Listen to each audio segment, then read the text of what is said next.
Për veprën penale, vepra të rënda për sigurinë e përgjithshme sipas nenit 292, e cila u ngarkohet 27 personave të dyshuar për rastin e djegjes së klubit në Koçan, ku humbën jetën 59 persona dhe rreth 200 të tjerë u lënduan në 10 vitet e fundit në gjykatën penale të Shkupit, e cila është gjykata më e madhe në vend. Janë miratuar akt gjykime për gjithsej 105 persona.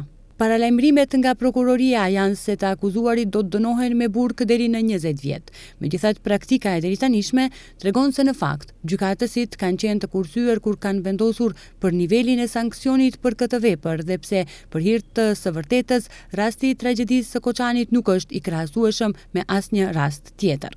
Sipas të dhënave, vetëm 22 persona janë dënuar me burg nga 105 akt gjykime në total, ndërsa vetëm 2 prej tyre kanë marrë dënim me nga 5 vite burg, i cili është dhe dënim maksimal i shqiptuar gjatë kësaj periudhe në gjykatën penale të Shkupit për këtë vepër. Një është dënuar me 4 vjet burg, ndërsa 4 të tjerë me nga 3 vjet burg.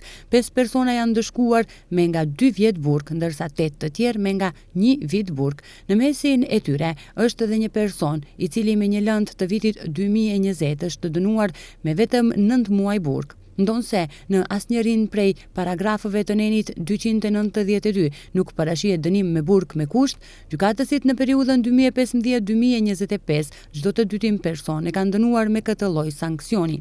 Sipas të dhënave, gjithsej 48 persona janë dënuar me burg me kusht, prej 1 deri 5 vite burg.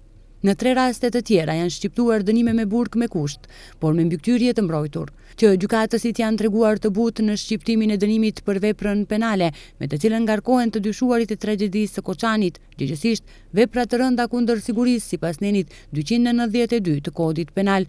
Tregohet se në rastin e djegjes së spitalit modular në Tetov më 8 shtator 2021, kur tragjikisht humbën jetën 14 pacientë derisa po shëroheshin për Covid-19.